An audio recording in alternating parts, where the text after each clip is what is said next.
আসসালামু আলাইকুম। আজকে আপনাদের সামনে হাজির হয়েছি আমি সিলেট বোর্ড 25-এর একটা অঙ্ক করানোর জন্য। এটা বল অধ্যায়ের অর্থাৎ তোমাদের এসএসসি ফিজিক্সের তৃতীয় অধ্যায়ের একটা অঙ্ক, খুবই গুরুত্বপূর্ণ। তোমরা এখানে দেখতে পাচ্ছ এই ম্যাথটা খুব ছোট একটা অ্যান্সারের হলেও খুবই কনসেপচুয়াল। তো চল শুরু করি। দেখো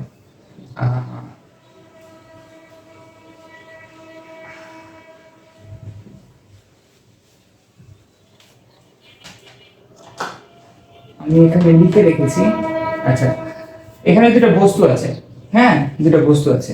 একটা বস্তু দেখো এই পাশ থেকে আসতেছে,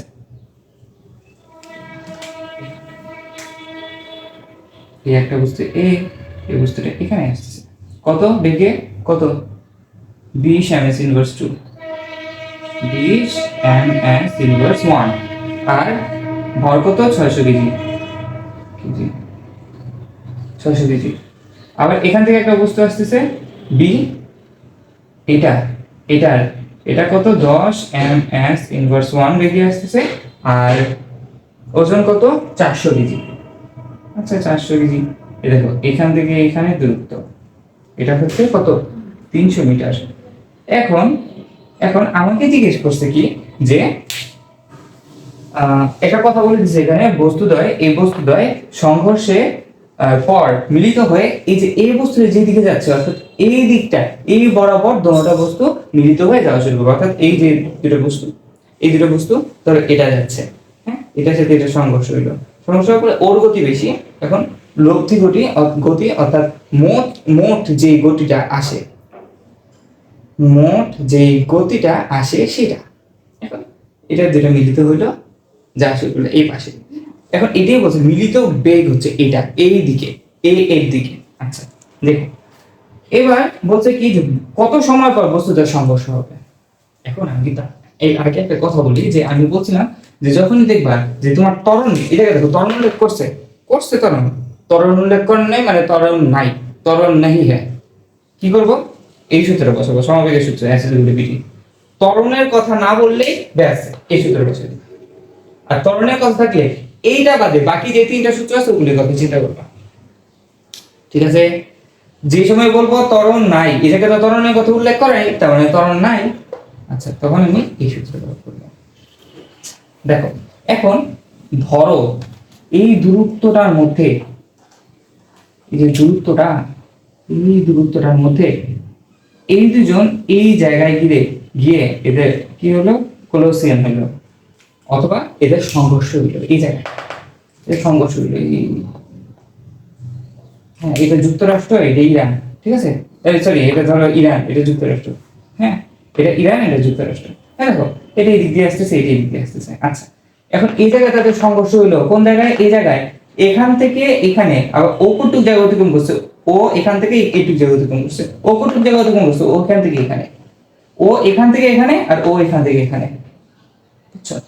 তাহলে দেখো তো এখান থেকে এখানে কতটুক দূরত্ব? ধরো এখান থেকে এখানে 100 মিটার। তাহলে এখান থেকে এখানে কতটুক দূরত্ব? এখান থেকে এই যে এখান থেকে এইটুক 200 দুই 200 না, হ্যাঁ 100 দিতে দাও। এখান থেকে এখানে 100 মিটার। তাহলে এইটুক কতটুক? এইটুক কতটুক? 200 না? দেখো 100 বিয়োগ 300, বুঝতেছো? তাইলে দেখো উভয়ের মোট অতিক্রান্ত দূরত্বটা কতটুক? মোট অতিক্রান্ত দূরত্বটা কতটুকু? সেটা হচ্ছে 100 200 সব মিলে 300।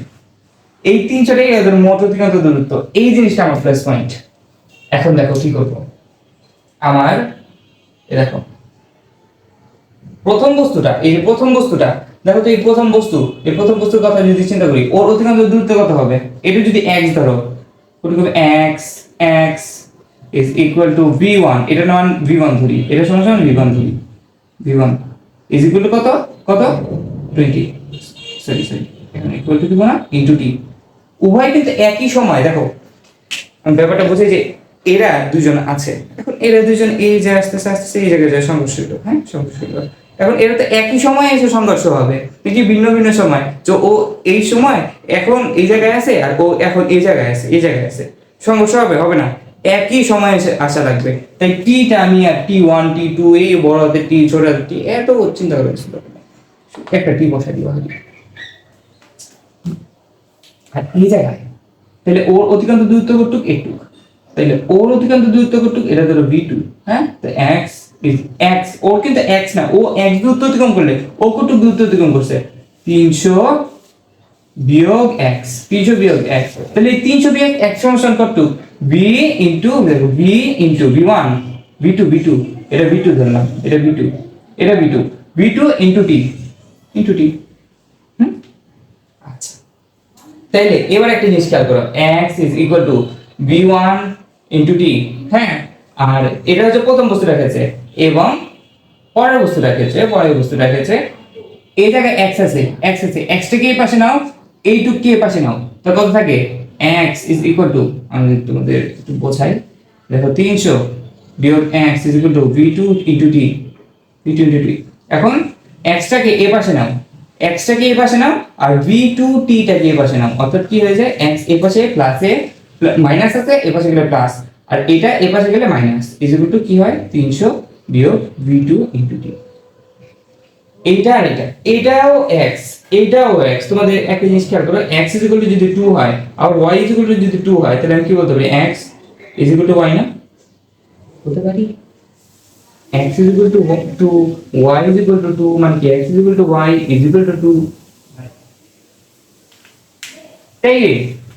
তাইলে এইটা যদি এরকম হয় তাহলে এইটা এরকম কেন হবে না, এই জায়গায় x সমান সমান এইটা, এই জায়গায় x সমান সমান এইটা, তার মানে কি এইটা আর এটা সমান, এইটা এর এটা কি সমান। আচ্ছা, তাহলে আমি কি বলতে পারি v1 into t is equal to 300 minus v2t, হ্যাঁ, বা এটাকে এই পাশে নাও, v1 plus v2 into t, টাকে কমন নিয়ে নিলাম, হ্যাঁ, ইজ ইকুয়াল টু 300, অতএব t is equal to 300 divided by v1 plus v2, হ্যাঁ, 300, v1 কত 20, v2 কত 10, তাহলে 20 যোগ 10 সমান কত থাকে 300, 20 যোগ 10 কত 30 সমান কত থাকে, এটা কাটা থাকে 10, এই 10 কি সময় না, সময়ের মান দেখতেছি না, দেখো কত হবে সেকেন্ড, এতটুকু একটা অঙ্ক, এর জন্য তোমরা 3 নাম্বার পাবো।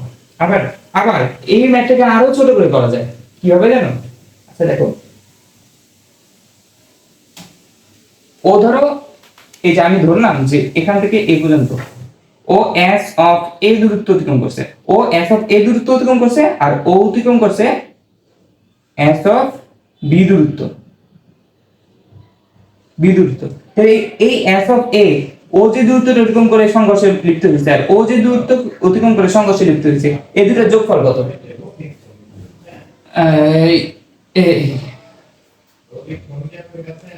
দেখো কথা বলো, হ্যাঁ, তাহলে এখানে এই s of a plus s of b কত আসে, s of a plus s of b কত আসবে, এইটুক যোগ এইটুক মিলে তো এইটুক যোগ এইটুক মিলে তো এই যে 300 মিটার, তাহলে কত 300 লিখতে পারি না, 300 মিটার।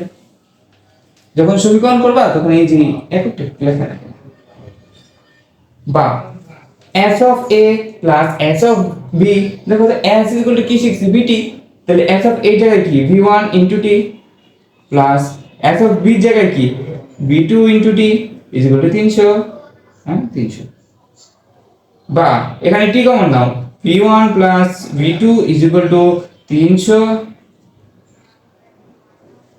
বা t is equal to 300 divide by v1 plus v2, মান বসাই দাও, দেখো কত আছে 300 ডিভাইডেড বাই 20 যোগ 10 কত আছে এই আগের মতো কি এই 10 আসবে না, এভাবে করতে হবে, কত কাহিনী না করে এইভাবে করবে, সমস্যা নেই। কিন্তু একটা জিনিস মনে রাখবা, তুমি যখন অঙ্ক করবা তখন আগে একটা চিত্র আঁকবা, তারপর নিজের মতো বুঝ মতো করে যা মন চায় যা পারো, যেটা ঠিক হয় আবল তাবল লিখো না, যেটা তোমার কাছে মনে হয় যে এইভাবে ঠিক আছে তুমি এইভাবে অঙ্ক করে দিয়ে আসবা, আর যৌক্তিক ভাবে লিখবা, ইনশাআল্লাহ টিচার কাঁদবে না, কিন্তু আমার আমার একটা টেন্ডেন্সি সবসময় খারাপ লাগে কি, যে টিচাররা যে সময় দেখে যে এটা এরকম এরকম গাইডের সাথে মিলে নাই, আমার বইয়ের সাথে মিলে নাই, এটা অন্যরকম কিছু, ওর ভিতরে আমি তাহলে বেশি নাম্বার দিতাম, ওরা নাম্বার কেটে দেয়, তারা নাম্বার কেটে দেয়, ক্রিয়েটিভিটি তারা দেখে না। কিন্তু এই জায়গায় তো তার দেখা উচিত ছিল কি, যে যে সময় নিজের মতো করে লিখছে, ও নিজের মতো করে ক্রিয়েটিভিটি আছে কিছু জিনিসটার মধ্যে, তখন আমার আরো বেশি নাম্বার দেওয়া দরকার, 100তে 100 পাইলে আমার 110 দেওয়া দরকার, তাই না? কিন্তু আমাদের কি করে নাম্বার কেটে দেয়। যাই হোক, তুমি চেষ্টা করবা যে যথাসম্ভব একটু বইয়ের মতো করে লিখতে, ক্রিয়েটিভিটি তোমার কাছে রাখবা, তুমি চেষ্টা করবা যে যেগুলো তুমি ক্রিয়েটিভ নতুন কিছু আবিষ্কার করছো ওটার জন্য আলাদা একটা খাতা খাতা করতে, ওই খাতাগুলো তুমি নতুন কিছু লিখবা, আছে আমি এরকম এরকম নিউ নিউ শিখছি, নিউ জিনিসগুলো লিখে রাখবা। তখন কি তোমার ক্রিয়েটিভিটিটা যেটা সেটা আমার কি বলবো, ওটা নষ্ট হবে না। ক্রিয়েটিভিটি যে কত বড় সম্পদ এটা তোমরা চিন্তা করতে পারবে না। এবার দেখো আমরা গহ নাম্বারটা করবো, ঘোড়ার ঘ। কি বলছে এখানে, উদ্দীপকের ঘটনা ভরবেগের সংরক্ষণশীলতার সূত্র মেনে চলে, বিশ্লেষণ করো। আচ্ছা বিশ্লেষণ করি, চলো। ভরবেগের সংরক্ষণশীলতার সূত্র কি, একটা জিনিস আগে শোনো, যে আমাদের যে নিউটনের দ্বিতীয় সূত্রটা না, ওটাই ভরবেগের সংরক্ষণশীলতার সূত্র। কিরকম, যে আমরা কি করছি, যে বস্তুর উপর প্রযুক্ত বল তার ভরবেগের পরিবর্তনের সমানুপাতিক, এবং কি বল যেদিকে প্রয়োগ করা হয় ভরবেগের পরিবর্তন সেদিকেই হয়। এখন ভরবেগের সংরক্ষণশীলতা সূত্রানুসারে কি হয়, m1 অর্থাৎ প্রথম বস্তুর ভর এবং সেই বস্তুর আদিবেগের গুণফল যোগ m2 u2 অর্থাৎ দ্বিতীয় বস্তুর ভর এবং আদিবেগের গুণফল। ভর দেখো, ভর ইনটু এটা কি আদিবেগ অর্থাৎ বেগ, ভর ইনটু বেগ মানে ভরবেগ। দেখো পূর্বে ভরবেগ যা ছিল সেটা সমষ্টি, পরবর্তীতে যে ভরবেগটা হবে সেটা সমষ্টির সমান। পরবর্তীতে যে ভরবেগটা হয়েছে, দেখো পরবর্তীতে ভরবেগ এটা এটা হয়েছে, এটা প্রথম বস্তু এটা দ্বিতীয় বস্তু, যোগ করো যেটা হবে এইটার ক্ষেত্রে তাই হবে ভরবেগের সংরক্ষণশীলতা সূত্র অনুসারে। এমনকি এটা মেনে চলে কিনা এটা এখন বিশ্লেষণ করো। আমাকে কিন্তু একটা কথা বলছে ওরা, বস্তুদ্বয়ের সংঘর্ষের পরে মিলিত একটা বেগ থাকে, অর্থাৎ আমি একটু কোনো নেই, এই দুটো বেগ দুটো জিনিস, এখন এটা চলতেছে, এটা এসে এটাকে ধাক্কা দিল, এখন এই দুটো একই বেগে যাওয়া শুরু করবে, এই যে একে ঠেলে ঠেলে ঠেলে ঠেলে নিয়ে যাবে।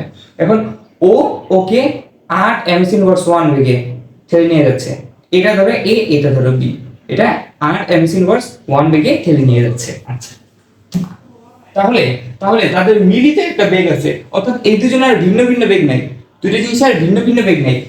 v1 যা v2 তা, তাহলে কি আমি v1 v2 লেখার দরকার আছে, ডাইরেক্ট v লিখে দিলাম।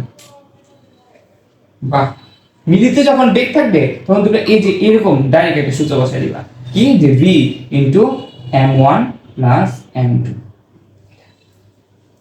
খেয়াল করো, এখন দেখো, এখন এই ভিটা এক পাশে রাখি, এইটুককে গুণ আকারে এসে নিচে নিয়ে আসি, তাহলে v will be equal to কি হবে m1 u1 plus m2 u2, তাই না? আর নিচে কি m1 প্লাস m2। এখন এখন মোস্ট ইন্টারেস্টিং এবং প্রয়োজনীয় একটা পার্ট কি, একটা বস্তু a, একটা বস্তু b, এটার আদিবেগ এই পাশে ডান দিকে। এখন দেখো একটা জিনিস মনে রাখো, ভরবেগ একটা ভেক্টর, ভরবেগ কি ভেক্টর রাশি না, ভরবেগ কি ভেক্টর রাশি না, ভরবেগ যেহেতু ভেক্টর রাশি, একটা ভেক্টরে আমি কি শিখছি, দেখো ভেক্টর তোমরা যারা পারো না কোনো সমস্যা নাই, তোমরা একটু খালি মনে রাখবা যে ভেক্টরের দিক যদি, ভেক্টর যদি এই দিকে হয়, এই দিক বরাবর ডান দিক বরাবর যদি এ হয়, তাইলে আমি যদি বিপরীত দিকে ভেক্টরটাকে দেখাই তখন আমি দিব -a, অর্থাৎ এই দিক বরাবর ডান দিক বরাবর যদি একটা দিকের একটা জিনিসের ভেক্টর থাকে, তাহলে তার বাম দিকে কি তার -a ভেক্টর, ডান দিকে a ভেক্টর হলে বাম দিকে -a ভেক্টর। আচ্ছা, তা ভরবেগ একটা ভেক্টর রাশি যার মধ্যে m1 একটা স্কেলার রাশি, কিন্তু u1 অর্থাৎ u অথবা v যেটাই বলে বেগ, বেগটা একটা কি স্কেলার ভেক্টর রাশি, m একটা কি স্কেলার রাশি আর কি u একটা ভেক্টর রাশি। তাহলে u এর ক্ষেত্রে দেখো এইটার বেগ কত ছিল? এটা ধরো ইউ বেগ ছিল, ইউ1। এটা যদি ডান দিকে হয় আর এটা যদি এটার বিপরীত দিকে আসতে থাকে, এটা ডান দিকে যাচ্ছে, এটা বাম দিকে আসতেছে, যেহেতু বাম দিকে আসতেছে আমি ঋণাত্মক ধরবো। কথা কি বুঝছি? কথা কি বুঝাইতে পারছি আমি? দেখো ডান দিকে গেলে কি ধরবো? এই যে তোমরা ইয়া পড়ছো না ত্রিকোণমিতিতে, এই দেখো ওপরে গেলে কি প্লাস, নিচে গেলে মাইনাস, বাম দিকে গেলে মাইনাস, ডান দিকে গেলে প্লাস, পড়ছো না?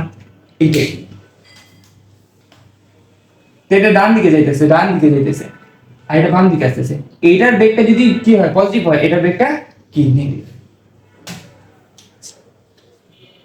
কারণ জানি m1 এর মান কত? m1 মান ছিল 600 ইনটু u1 এর মান কত? 20 যোগ m2 এর মান কত? 400 ইনটু u1 এর মান u2 এর মান কত? 10। নিচে কত থাকে? দেখো একটা জিনিস খেয়াল করো, এই যে আমি কি এখানে শুধু 10 বসাবো? u2 যেহেতু ঋণাত্মক সেহেতু এই জায়গায় মাইনাস দিতে হবে আমার একটা। বেগটা কিন্তু আমার ঋণাত্মক দেখাতে হবে, ঋণাত্মক। এটা কিন্তু ওই যে আমি বলবো যে জিনিসটা এরকম অবান্তর কিছু, যে একটা বস্তু আছে, এখন যদি একটা বস্তু উপরের দিকে থাকে তখন এটাকে ধরবো আমি কি একটা বস্তু প্লাসের, আর নিচে থাকলে এটা একটা বস্তু মাইনাসের। এইসব কথা অবান্তর কথা বলতেছি না আমি। দেখো খেয়াল করো, এই মাইনাস টেন বলতে বোঝাচ্ছে দিক, এই মাইনাসটা বোঝাচ্ছে দিক, অর্থাৎ এটা ডান দিকে যেহেতু আসতেছে এটা কি হবে? ঋণাত্মক। আর এটা বাম দিকে যাইতেছে, সরি ডান দিকে এটা যাইতেছে, এটা কি বাম দিকে আসতেছে। ডান দিকে গেলে কি প্লাসের, বাম দিকে গেলে মাইনাসের, মাইনাসের বেগ। এই যে মাইনাসটা কি বোঝাচ্ছে? আমার সাথে আরেকবার বলো, মাইনাসটা কি বোঝায়? ঋণাত্মক চিহ্ন কি বোঝায়? কি বোঝায়? বিপরীত দিকে বেগ, অর্থাৎ বাম দিকে বেগ। ডান দিকেটা ঋণাত্মক যদি ধরছি আমরা যে ডান দিকে ঋণাত্মক, তাহলে বাম দিকে কি? ডান দিকে পজিটিভ আর বাম দিকে তাহলে কি? নেগেটিভ। দেখি দেখো m1 ইকুয়াল টু 600 যোগ m2 কত? 400। 6 কে 12 লিখলাম, 6 কে 6 12, 1 2 3 তিনটা শূন্য আছে, তিনটা শূন্য বসে দিলাম, যোগ দেখো 4 ইনটু 1 কত থাকে? মাইনাস তো আগে দেখো প্লাসে মাইনাসে মাইনাস, আগে মাইনাস বসে দিলাম। 4 ইনটু 400 ইনটু 10 কত? 4000 না? এই দুইটা শূন্য ছিল, এই দিকে আরেকটা শূন্য ছিল, লিখে দিলাম, ডিভাইড বাই কত? হ্যাঁ 600 যোগ তাহলে 1000 থাকে, নিচে থাকলো কত? 1000 উপরে থাকে কত? দেখো 12000, দেখো মাইনাসটা বাইরে নিয়ে আসলাম, 400000, তাই না? এখান থেকে লিখতে পারি আমি, কি লিখতে পারি? নিচে থাকলে 1000, ওপরে দেখো 12 মাইনাস 4 কত? দেখো সমান সংখ্যক শূন্য যেহেতু আছে সেহেতু আমি দুটোকে বিয়োগ করতে পারি ডাইরেক্ট। দেখো 12 থেকে 4 বিয়োগ করো কত থাকে? 8 থাকে না? আর কটা শূন্য? তিনটা শূন্য, এটা কাটা থাকে কি? 8 ms ইনভার্স 1। আচ্ছা একটু এই দিকে আরেকবার খেয়াল করো, কি ছিল এদিকে দেখা, যে দুটো বস্তু এ বেগে, এর দিকে দেখো প্লাসের আসছে না মাইনাসের আসছে? প্লাসের আসছে, তার মানে কি এর দিকে এদিকে সময় অতএব ভি লিখে দিই, অতএব ভি ইজ ইকুয়াল টু এটা, তাহলে কি প্লাসের আসছে না? প্লাসের মানে কি এর দিকে, তার সাথে সাথে এই জায়গায় কি আসছে? 8 আসছে। আমাকে কি 8 বলছিল এখানে? বলছে। তাহলে কি এটা মিলে গেছে না? অর্থাৎ ভরবেগের সংরক্ষণশীলতার সূত্র মানে। তাহলে তোমাদের আরেকটা কথা বলে দিই, যে তুমি প্রথমে লিখে নিবা, ধরি এ এর দিক ধনাত্মক, অতএব বি এর দিক ঋণাত্মক।